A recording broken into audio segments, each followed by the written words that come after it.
उम्र मेरी 18 साल है और 1 माह पहले मैंने इंटरमीडिएट कंप्लीट किया है और कल मेरा जॉब का पहला दिन था आइबेक्स में। इस वीडियो में मैं अपनी जर्नी के बारे में बात करूँगा कि किस तरह एक high school graduated inter pass ibex चला गया और मेरी 6 फिगर सैलरी है और किस तरह मेरी जर्नी थी। इस वीडियो के 2 कंपोनेंट्स होंगे। पहला ये कि मैंने क्या किया कि जो मुझे इस पॉइंट तक लेके आया। दूसरा आइबेक्स का हायरिंग प्रोसेस क्या है, वो भी मैं इस वीडियो में एक्सप्लेन कर दूँगा जिन लोगों के लिए जिनको नहीं पता और जिनके लिए न्यू है। सबसे पहली चीज़ तो जब मैं 9th में था ना, तब मुझे पता था कि ये सब कुछ सही नहीं है जो मैं पढ़ाई कर रहा हूँ, इसका मुझे कोई फ़ायदा नहीं है। इसका मुझे बिल्कुल भी कोई फ़ायदा नहीं, क्योंकि जितनी मैं मेहनत कर रहा हूँ इसका कोई मुझे आउटकम कहीं पे एप्लीकेशन इसकी नज़र नहीं आ रही। मुझे तब से ही पता था। कंटेंट क्रिएटर जिस तरह के आज़ाद चायवाला, एंड्रयू टेड, इस तरह के लोगों को मैं सुन रहा था, तो मुझे समझ आ रही थी कि इन चीज़ों का जो कि मैं पढ़ रहा हूँ कोई एप्लीकेशन नहीं है रियल लाइफ, और ये मेरी वैल्यू किस तरह ही बढ़ा रहा है और जिन चीज़ों पे दिमाग खपा रहा हूँ उनका कोई फ़ायदा नहीं है। तो तब मैंने इंग्लिश सीखना स्टार्ट की। मैं डेली प्रैक्टिस करता था 1 घंटा। 3 साल तक मैंने की। उसके तब से लेकर आज तक 3 साल हो गए और मैं डेली कर रहा हूँ। और उसके बाद 9th में जब मैं 1 साल तक कर चुका था, जब मैंने 10th के पेपर दिए, मैंने घर वालों को कहा मैंने जॉब करनी है। मुझे नहीं पता मैं क्या करूँ, और लेकिन मैंने जॉब करनी है। तो मैं चूँकि ज़्यादातर टाइम इंटरनेट पे गुज़ारता था, तो मुझे लगता था कि जो जॉब टीन्स के लिए अवेलेबल हैं, टीनेजर्स के लिए, वो यही है कि वो कॉफ़ी शॉप्स में या फास्ट फूड रेस्टोरेंट में जॉब्स अवेलेबल हों। तो मैंने कहा मैं कहीं किसी कॉफ़ी शॉप में जा रहा हूँ जॉब करने। तो मेरे भाई ने कहा कि मुझे इंग्लिश आती है। मैंने कहा आती है। तो उसने कहा यहाँ कॉल सेंटर है। अच्छी कंपनी थी, एक वेल रेप्यूटेड कंपनी जिनके तकरीबन 300 प्लस एम्प्लॉय थे। मैं उधर गया, इंटरव्यू दिया और मेरी पहली सैलरी 45,000 थी। 3 महीने तक मैं वहाँ रहा। 4 प्रोजेक्ट्स पे मैंने वहाँ पर काम किया और तीसरे महीने उन्होंने जो मुझे प्रोजेक्ट हैंडओवर किया उसमें मेरी सैलरी उन्होंने 75,000, एक 15 साल का मैट्रिक पास बच्चे जिसकी सैलरी 75,000 थी। तो उसके बाद 2 साल तकरीबन मैंने 3 महीने के बाद जब मैंने वो टेन्योर कंप्लीट हो गया, जो मैट्रिक की छुट्टियाँ थी, उसके बाद मैंने कॉलेज में अप्लाई किया जीसी में। वहाँ पर मैंने डिबेटिंग की। वहाँ पर मैंने सबसे पहले यहाँ पे एक अहम बात मैं बताना चाहूँ कि मैंने एफए किया है इंटरमीडिएट में।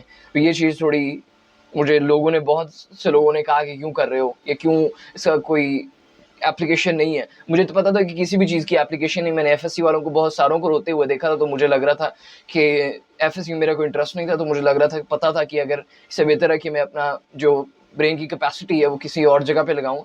तो मैंने एफए कर लिया। वो मुश्किल बिल्कुल भी नहीं था और उसके साथ-साथ मैंने डिबेटिंग में पार्टिसिपेट किया। उसमें मैंने जी भर के पढ़ा, कॉम्पिटिशन्स में गया, अपने स्किल्स को इम्प्रूव किया, अपनी कम्युनिकेशन स्किल्स इम्प्रूव की, अपनी पब्लिक स्पीकिंग स्किल्स इम्प्रूव की, अपनी इंटरपर्सनल स्किल्स इम्प्रूव की और बहुत ज़्यादा कुछ इम्प्रूव किया डिबेटिंग में। तो उसके बाद 2 साल जब मैं डिबेटिंग कर चुका था, तो अब मैं रेडी था। मैं किसी भी टॉपिक पे कितने भी देर बोल सकता हूँ। मैं कोई भी जगह पर खड़े होके किसी भी लैंग्वेज में, जो लैंग्वेजेज़ मुझे आती है उनमें किसी भी किस्म की टॉक डिलीवर कर सकता हूँ ऑन द स्पॉट। तो इतनी मेरी कैपेसिटी इम्प्रूव हो चुकी थी। और उसके बाद मेरा यही प्लान था कि जब मैं जाऊँगा यहाँ से, बाहर निकलूँगा, मेरा प्लान था 2 साल से मैं ये प्लान करके वहाँ पर बैठा था कि मेरा ये टारगेट है कि जब मेरा आईडी कार्ड आए, और जो कि तकरीबन 1 माह पहले आया है, जब मेरा आईडी कार्ड आए तो राइट ऑन द स्पॉट अगले दिन मैं चला जाऊँ आईबेक्स। तो वो मैंने किया। और अब आ जाते हैं कि प्रोसेस क्या था, हायरिंग प्रोसेस। यहाँ पे मेरी जर्नी जो मैंने आपको बता दी है, जिसके बारे में मैंने बात कर ली कि मैं तब से ही कर रहा हूँ और मेरे माइंड में तब से ही प्लान था। और एक अब मेरी जर्नी, अब आइबेक्स के प्रोसेस के बारे में बात कर लेते हैं। सिंपल ये था कि मैं अपनी सीवी लेके गया।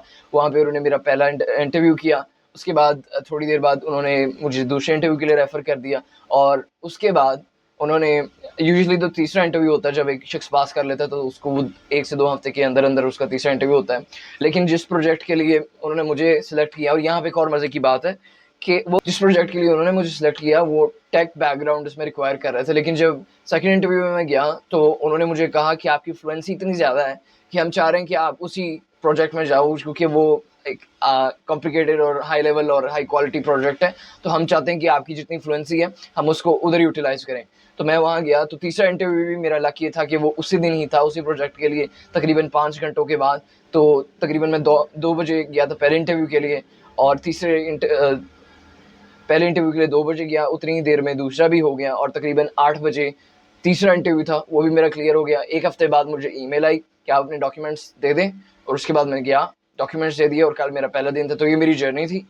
इस तरह प्रोसेस, ये आइबेक्स का हायरिंग प्रोसेस था। और इस तरह मैंने, ये एक मेरी अचीवमेंट जिसको मैं जर्नल और डॉक्यूमेंट कर रहा हूँ कि मुझे बहुत से लोगों ने कहा था कि एफए के बाद क्या करोगे?